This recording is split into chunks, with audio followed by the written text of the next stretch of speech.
Hola, buenas noches. ¿Me escuchan? Hola, profe. Hola, profe. Sí, profe, se escucha. Hola, profe, buenas noches. Buenas noches a todas, a todos, bienvenidas. Bienvenidos, espero que estén bien.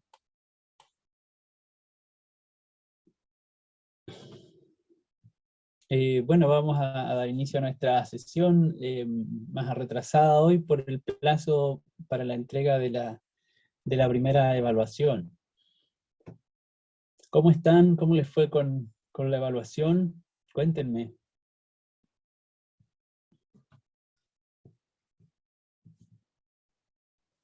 Estuvo extensa, pero bien.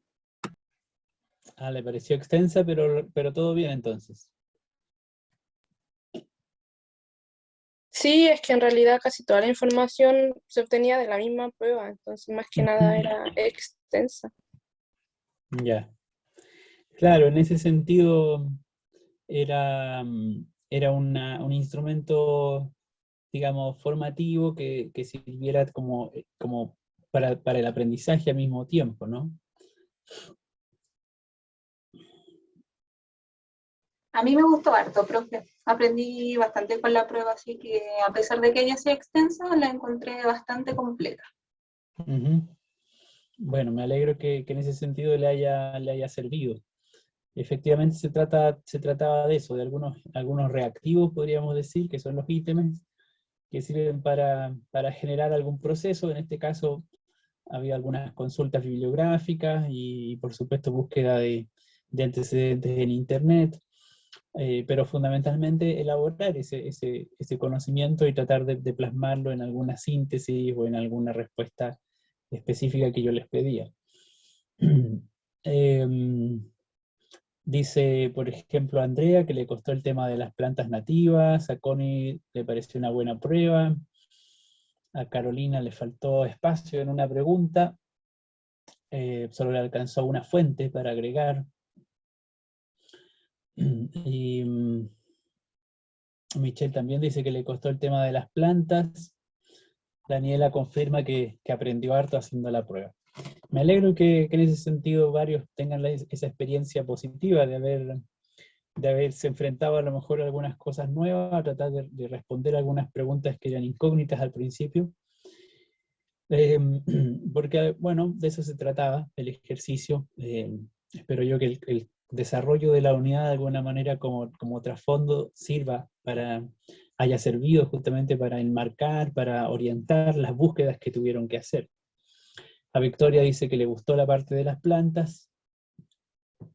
Viviana que también le costó, no, perdón, a Victoria le gustó la parte de los animales y a Viviana también le costó la parte de las plantas.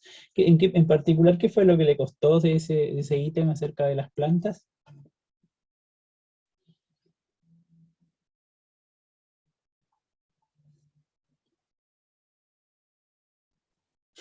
Profe, por lo menos a mí me costó clasificar las plantas endémicas, o sea, diferenciarlas de las nativas, porque en algunos lados decía que era nativa, pero también era endémica, entonces me pasó mucho, con muchas especies.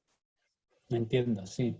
Sí, ahí hay harta información, claro, que hay que aprender a lo mejor a separar, a valorar una fuente más que otra, pero efectivamente yo creo que no hay, digamos, un estándar en torno a esas clasificaciones, porque lo endémico, por ejemplo, está, yo diría, desde un punto de vista ecológico, más relacionado con una zona geográfica que con un país, digamos. Por supuesto, el país también está asociado a ciertas características o deslindes geográficos.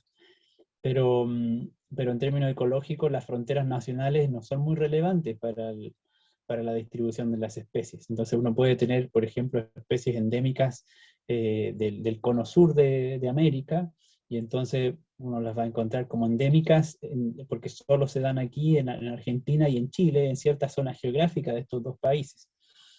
Y a lo mejor allí se producen ciertas ambigüedades. Algunos autores van a considerar que son endémicas de Chile, otros que son endémicas del cono sur, otras que son nativas, etc. Por eso siempre en ese tipo de indefiniciones conviene tener presente cuál es la fuente que se consulta, y eventualmente, por supuesto, en esta prueba yo siempre tendría un cierto criterio flexible, porque obviamente como no sé qué es lo que ustedes respondieron y habían muchas posibilidades, cuando yo tengo dudas también tengo que hacer la misma búsqueda y decidir en función de lo que encuentre en las respectivas fuentes.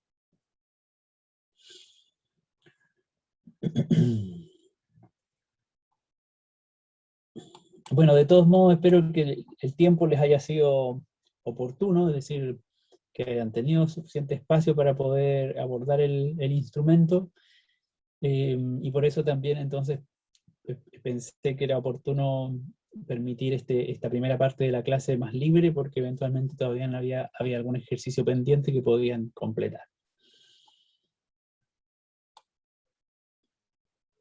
Con la evaluación, entonces, estamos finalizando la primera unidad sobre animales y plantas, y hoy día quisiera dar inicio a la segunda unidad que tiene que ver con el cuerpo humano y la salud.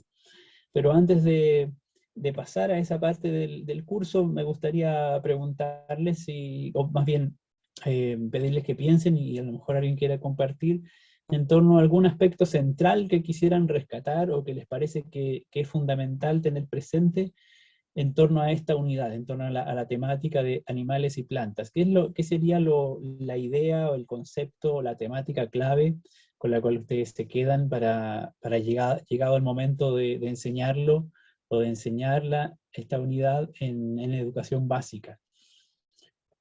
¿Qué les parece más relevante, más interesante, o más complejo? A lo mejor alguna cuestión más que va a implicar cierto esfuerzo adicional para enseñarlo. ¿Alguien tiene alguna idea en este sentido para compartir? ¿Con qué se quedan de la primera unidad?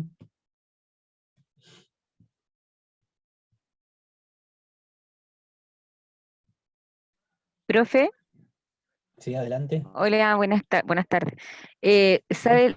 Bueno, yo puse ahí que me había gustado mucho el tema de los animales, pero, Ujú, pero por ahí me costó un poco entender, a mí, que ya uno es grande, el ujú, tema del apareamiento, por ejemplo, de algunos animales, más que nada por ejemplo, yo quise buscar el pez sierra. No sé por qué se me ya, ocurrió ya en un momento, pero en ninguna parte, no pude describir cómo se apareaban, cómo era ujú, su método, su manera de reproducirse. Entonces empecé a ya, buscar, a ujú, indagar. De hecho, le consulté a un profesor de ciencias naturales y, y no pude, no encontré al final la respuesta. Me pasó también con otros animalitos que vi por ahí. Entonces, como que eso ujú. me entró un poco, cómo yo puedo llegar a veces los niños preguntan esas cosas, entonces, ¿dónde se puede encontrar esa información así como un poco más didáctica? Porque claro, si bien hay estudios y cosas de cernapesca y todo eso, no es como muy explícito en algunas partes cómo es el sistema de apareamiento de algunos insectos o de algunos peces. Eso como que me entró la curiosidad. Claro. Eh, bueno, la verdad es que fuentes así que se me ocurran como inmediatamente o tan precisas no tengo en este minuto. Evidentemente, frente a ese tipo de dudas, siempre uno acude a Internet. Y, y lo otro que sí recuerdo como una buena fuente de información en torno a estos temas, especialmente la unidad de animales y plantas, yo recomendaría mucho ver los documentales de National Geographic, por ejemplo. Eh, hay varias series muy notables donde no se describen procedimientos o procesos con mucha profundidad conceptual, porque no se trata de eso, ¿no? Pero muestran muchos casos de especies, eh, y donde muestran en general, digamos, ciclos vitales, por ejemplo, y ahí uno puede apreciar justamente ese tipo de procesos. Eh, Así es que ahí puede encontrar algún antecedente. Y lo otro, bueno, por supuesto, es consultar alguna fuente en internet, y si es que en este caso, por ejemplo, el pez sierra no aparece una respuesta, buscar especies semejantes que pertenezcan al mismo género, sería a lo mejor una buena estrategia para tratar de dilucidar esa duda. En general, lo único que yo podría decir, por ejemplo, pensando en la pregunta específica, la gran mayoría de los peces se reproduce por huevos, ¿cierto? Y en general lo que ocurre es que la hembra deposita los huevos en alguna parte del ambiente, del hábitat donde vive, los deposita en algún lugar, o incluso algunos peces los huevos simplemente los dispersan en el agua, y lo mismo hacen los machos, es decir, dispersan los espermios en el agua, y ese material se junta y fecunda a los huevos, y entonces luego se produce la eclosión exteriormente, en algunos casos. No sé si es el caso específico del pez sierra. Sí, dígame. Pero a pesar de que la fecundación se produzca de modo externo, igual es una reproducción sexual, porque existe, porque yo hasta tuve que llegar, igual que la compañera, completamente perdida. Yo creo que en mi vida me había enterado de nada de eso. Y vi un video muy bueno en YouTube que es para niños, que explicaba que existían 3 tipos de reproducción para los peces. Estaban ovíparos, ovovivíparos y también sexual, pero de fecundación externa. Claro. Y ahí mi mundo se amplió mucho más, y ahí dudé de todo, hasta de mi existencia, y encontré esta página que la dejé aquí anotada, que se llama expertoanimal.com, y me dio la respuesta de muchas reproducciones de las mariposas, del saltamontes, porque yo no tenía idea, y muy, muy ilustrativo y muy bueno. De hecho, se la recomiendo porque yo, que de verdad me declaré, de hecho le iba a comentar de que sentí que realmente era una niña de primero básico que no sabía nada de esto, y de verdad que fue muy ilustrativo y aprendí muchísimo. Excelente. Sí. Bueno, gracias por Perdón, a mí me pasó igual que la compañera, me metía en Icarito, en un montón de cosas, pero fue divertida la experiencia, porque es como que quedé, uy, pero ¿cómo es? O sea, y tenía la necesidad de saber cómo se hacía. Me pasó lo mismo con las mariposas, también con los insectos, porque no hay mucha información así como bien explícita, entonces uno siempre va a lo mejor a lo más fácil, a buscar la información y que diga explícito lo que es, pero no hace como un trabajo así de mirar, de investigar, de saber por qué. Entonces yo creo que por ahí un poco fue el tema de la frustración en ese momento, pero no, bueno, la actividad me gustó por eso, porque incitó mi curiosidad, eso me gustó mucho. Qué bien, bueno, todo lo que han dicho me parece sumamente valioso. Agradezco a Débora la recomendación, vamos a revisar esa página, y también les recomiendo a todos revisarla. Efectivamente, ¿cierto? En ese sentido como vimos, una gran diversidad de animales y de plantas, o de seres vivos en general, y muchas veces nos aproximamos a este mundo desde categorías de análisis que son muy generales y que obvian o que simplemente simplifican los procesos a un nivel que resultan muy ajenos a nuestra propia vida. Y eso, por supuesto, también nos ocurre cuando nos enfrentamos a nuestros estudiantes en educación básica. Entonces, por ejemplo, tomamos el texto escolar y les hablamos de la reproducción del puma, y de la reproducción del cóndor, y de la reproducción de una rana del Amazonas. Y resulta que tomamos esos ejemplos porque están en el texto escolar, porque son los más reconocidos de la literatura, pero al hacerlo usamos categorías de análisis que son generales y que nos bloquean, o inhiben la posibilidad de visualizar estos otros casos tan cercanos, o llamativos, o interesantes, o excepcionales, que también pueden gatillar cierto interés, entusiasmo, despertar la curiosidad, como decía una de ustedes. Y yo creo que hay un potencial interesante en esta unidad en particular, más allá de conocer las taxonomías o los conceptos con precisión, poder aproximarse con cierto asombro al fenómeno de la vida y tener interés por conocerlo más, ¿no? Como abrirse a esa posibilidad. Me alegro entonces que algunos hayan experimentado esa sensación. Camila también dice que agradece el uso del simulador o de los simuladores para evitar un exceso de teorización en las clases. Y también, bueno, en este caso a mí me parece un buen ejercicio el que ustedes puedan hacer uso también de un simulador en la evaluación y tratar de expresar ahí algunas habilidades de pensamiento científico, porque no tendría ningún sentido, o bueno, no sé si en ningún sentido, pero sería inconsistente si en las clases hiciéramos ese tipo de trabajo y luego en la evaluación no apareciera por ninguna parte. Así que hay un aspecto que tiene que ver con la coherencia curricular del curso. Bueno, otras cosas que mencionó Sofía, la teoría de la evolución como una idea clave o central para tener presente en lo que en el futuro sea la enseñanza de esta unidad en su experiencia docente.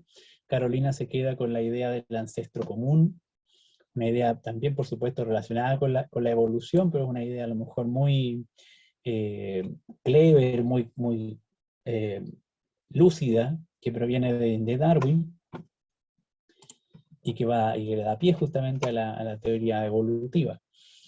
A propósito de esta idea, sí, dígame. Lo que pasa es que yo le quería comentar que, a diferencia de mis compañeras, yo siento que para mí fue más difícil esto de diferenciar las plantas sobre angiosperma y quimiosperma. Creo que claro, fue más difícil para mí, no me costó mucho diferenciarlas, como que no notaba mucho la diferencia. De acuerdo. Bueno, ese es un ejercicio que sin duda yo creo que cuesta desarrollar la habilidad para reconocerlas por uno mismo, digamos. En este caso, habría que descansar más en la búsqueda, en la investigación y ver categorías o clasificaciones ya disponibles. Pero en términos generales, el criterio general es que, para tenerlo presente solamente, la idea de que las plantas gimnospermas no desarrollan un fruto, básicamente. Un fruto como los que habitualmente nosotros conocemos por ejemplo, en el postre, ¿cierto? Donde en su interior, protegidos o cubiertos por una pulpa, encontramos las semillas. En el caso de las plantas gimnospermas, esa pulpa no existe, la semilla es en general una estructura desnuda, y por lo tanto se dispersa igualmente, igual que las otras, ¿no? Igual que el caso de las plantas angiospermas, pero no tiene esta estructura de fruto que lo envuelve y lo protege. Y de ahí que se dice entonces que las plantas gimnospermas no desarrollan o no producen una flor verdadera, entre comillas, justamente porque no aparece o no se desarrolla en el ciclo vital de la planta esta estructura formada por un pétalo que encubre, ¿cierto?, un estigma, el pistilo, donde están los ovarios. Ese tipo de estructura, que en el fondo es una fase de desarrollo de la planta, no ocurre en el caso de las plantas gimnospermas. Simplemente se desarrolla lo que se llama una inflorescencia o una rama, no sé si rama, ¿cómo se llama esto? Sí, creo que es algo así, como una... no recuerdo cuál es el otro término preciso. Podríamos decir, es una inflorescencia en la cual están alojadas las estructuras reproductivas.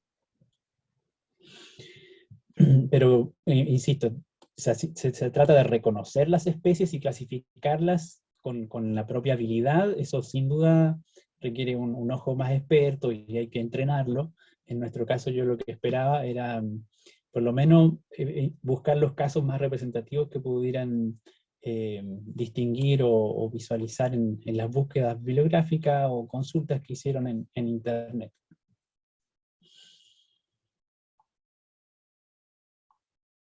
Bueno, les iba a comentar que, a propósito de esta idea de teoría de la evolución como una teoría, o sea, como una idea clave para tener presente en torno a la enseñanza de esta unidad, este texto que en algún momento se los recomendé, que está en el primer lugar de la unidad de animales y plantas, para que lo vean cuando tengan un momento de tranquilidad, un espacio para una lectura sobre ciencia.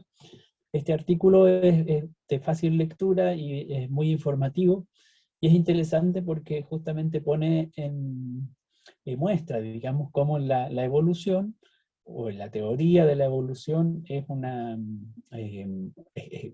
descripción de un proceso natural que estaría ocurriendo de manera permanente, de manera continua y presente, y que está impactando también en nuestra forma de vida, digamos, como especie.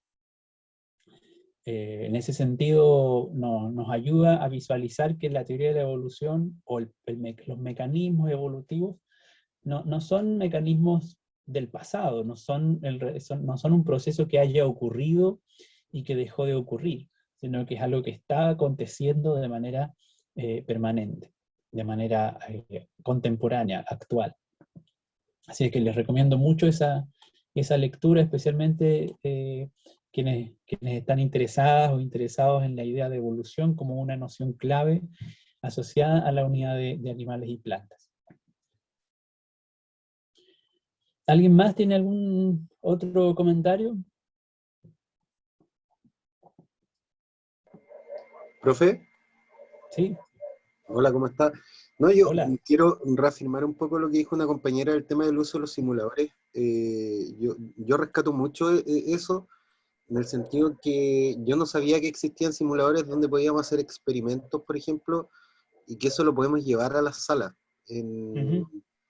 O sea, hoy día que no se pueden utilizar laboratorios, y en la mayoría de las escuelas no existen laboratorios, sobre todo las escuelas de básica, y si es que existen son muy pequeños, entonces es una buena herramienta para que los niños se metan en la materia de las ciencias naturales, y, y además ayuda bastante a entender el fenómeno de los seres vivos, cómo funcionan. De acuerdo. Sí, completamente. Me alegro también que haya encontrado valioso ese tipo de recursos. Lamentablemente nosotros estamos usando lo que yo creo que es digamos, de las mejores plataformas disponibles en Internet, que tienen recursos de este tipo, pero está solo en inglés disponible, y eso a lo mejor es un obstáculo. Si lo tratamos con el apoyo suficiente, a lo mejor se facilita su uso. Pero hay efectivamente plataformas donde se entrega, donde se ofrecen este tipo de herramientas, hoy en día mucho o muy, muy necesarias, digamos. Y lamentablemente, claro, hay algunas que son más efectivas, más adecuadas y más didácticamente más pertinentes que otras. En este caso, a mí me parece que los simuladores que usamos tienen amplias posibilidades, digamos, uno puede hacer uso de ellos con mucha flexibilidad, salvando el problema del inglés, y se pueden ajustar o se pueden adaptar a distintas propuestas didácticas. Hay muchas otras páginas que tienen recursos audiovisuales o incluso interactivos, pero lamentablemente ofrecen pocas posibilidades digamos, de exploración por parte de los estudiantes. Se dice que son interactivas porque el estudiante tiene que apretar un par de botones, pero al final la aplicación o el recurso termina entregando el resultado, y un poco eso es lo que uno quiere evitar cuando el foco está en el desarrollo de habilidades. Así es que si les gusta este tipo de recursos, yo los invito a buscar más y a seguir usándolos y a compartirlo entre ustedes, porque como les digo, hay hartas plataformas, pero por supuesto hay que empezar a explorar cuáles son las más adecuadas, cuáles pueden servir para un tema y otras para otro, y así sucesivamente.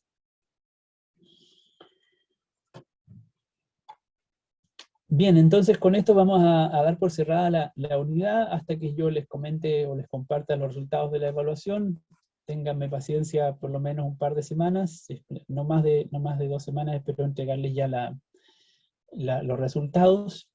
Y vamos a pasar entonces al inicio de la segunda unidad, que como les decía es cuerpo humano y salud. En esta unidad ustedes van a encontrar también en el aula virtual ya algunos links con algunos recursos, de un modo semejante a como vieron en la primera unidad, diapositivas en algunos casos, y también algunas lecturas o artículos breves que he seleccionado porque son más o menos acordes al nivel que quisiera que ustedes dominen o se aproximen a él, por lo menos. Aquí, por supuesto, también a la derecha hay alguna referencia bibliográfica que en general es mucho más extensa que lo que está disponible para las clases propiamente. Por supuesto, vamos a tratar de seguir haciendo uso de los simuladores en la medida de que hayan algunos que sean pertinentes, y algunos recursos como actividades semejantes a los cuestionarios o pruebas, qué sé yo, que hicimos también en la unidad anterior. Todo este material ustedes ya lo pueden comenzar a revisar, a leer en la medida que sus tiempos lo permitan, y ojalá, yo insisto, les pido que lo puedan ir haciendo con anticipación a las clases, ¿ya? Y como van a ver, entonces vamos a estar en esta unidad 2, también creo que 3 o 4 semanas, para que la prueba la realicemos a fines de abril. También en su minuto les voy a comunicar cuál va a ser el instrumento y cuál va a ser el plazo para esta evaluación. Pero como les anticipé, lo más probable es que ya esta segunda y las siguientes evaluaciones sean grupales y no individuales.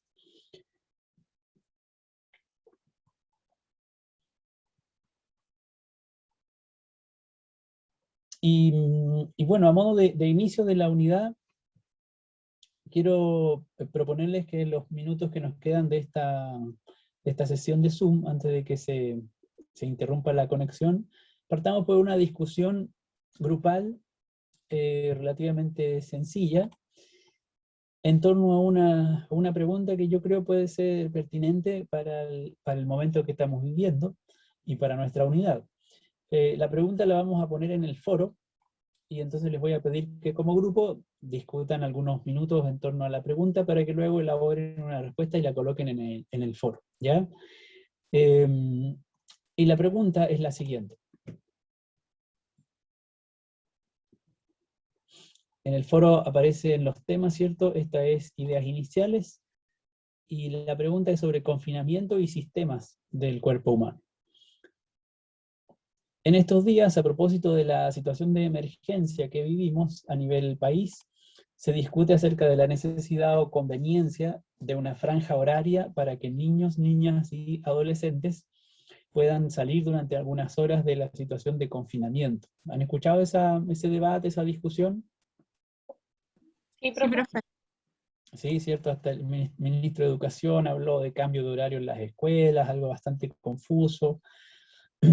Pero que apuntaba un poco a que este espacio lo pudieran usar los niños. Y bueno, hay algunas agrupaciones de la sociedad civil que están proponiendo, están pidiendo que se elabore, se genere un permiso para la niñez, para tener horario para que ellos puedan salir, por ejemplo. Aquí hay una declaración muy breve en una entrevista de la subsecretaria de la Niñez, donde se refiere al tema. Esto se lo preguntaron hoy día en la mañana. Y entonces, en este contexto les pido que reflexionen en torno a esta pregunta. En consideración de lo anterior, ¿qué sistemas del organismo de niños, niñas y adolescentes crees que se pueden ver beneficiados o expuestos a riesgos si se implementa esta franja horaria? ¿Y por qué? Así es que voy a armar grupos aleatorios de inmediato, muy pequeños, y vamos a quedan algo así como 8 minutos de esta sesión de Zoom, para que puedan estar en una conversación breve por el Zoom, para responder sus ideas, o sea, intercambiar sus ideas, y poder escribir una respuesta en el foro. ¿De acuerdo?